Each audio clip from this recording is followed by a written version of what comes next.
So आजचा दिवस फार महत्त्वाचा आहे. आज जर तुम्हाला रील मिळाली तर तुम्ही लकीच आहात. पण जरी नाही मिळाली तरी तुम्ही पुढच्या महिन्यात हा करू शकता. आपल्याला कॅलेंडरमध्ये जायचं आहे आणि चंद्र स्वाती नक्षत्रामध्ये कधी येतो ते बघायचं. तर आजचा दिवस तो आहे.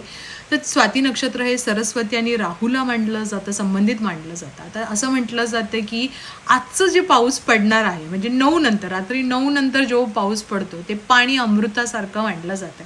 हे पाणी खूप स्वच्छ असतं आणि हे काय करायचं हे मी तुम्हाला सांगणार आहे आणि याचा काय उपयोग होतो हेही सांगणार आहे. पहिलं तुम्हाला चातक पक्षी माहीत असेल. हा चातक पक्षी कधीही पाणी पित असतो ते फक्त या नक्षत्रा दिवशी जेव्हा पाऊस पडतो त्याचं पाणी पितो, कारण त्याला बाकीचे नदी नाले हे पाणी तो कधीच पित नाही.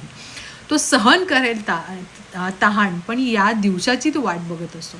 या दिवसाचा जो पाऊस पडतो किंवा जे पाणी पडते हे अमृतासारखं असतं. थोडक्यात आज आपल्याला काय करायचं आहे तर आता मी तुम्हाला सांगेन की एक भांडं घ्या. त्या भांड्यामध्ये आपल्याला फक्त पावसाचं पाणी घ्यायचं आहे, झाडाचं नाही किंवा तुमच्या घरावरून जे पाणी खाली पडतं ते नाही, कसलंच नाही. आपल्याला फक्त स्वच्छ पाणी पावसाचं हवं आहे रात्री 9 नंतर. ते पाणी जमा करा. हे पाणी काचेची अशी जी बॉटल असेल जी पूर्ण पॅकबंद असेल त्याच्यामध्ये नंतर ते ठेवा आणि ते तुम्ही तुमच्या तिजोरीमध्ये ठेवू शकता किंवा वॉर्डरोब जे असेल त्याच्या वरच्या बाजूला सुद्धा तुम्ही ते असं साठवून ठेवू शकता वर्षभर.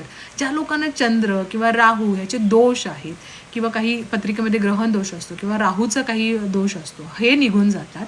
त्याचबरोबर मी तुम्हाला सांगेन की घरामध्ये जर कोणी आजारी माणूस असेल त्यालासुद्धा तुम्ही ते 2 स्पून तुम्ही त्याला पाणी पाजू शकता किंवा घरामध्ये थोडंसं शिंपडू शकता.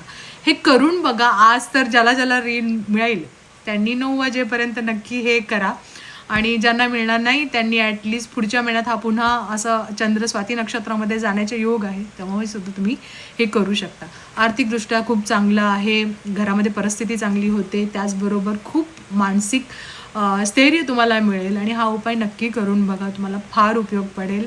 सो शेअर करा लवकर, सगळ्यांनाच पोहोचू द्यात. Best of luck.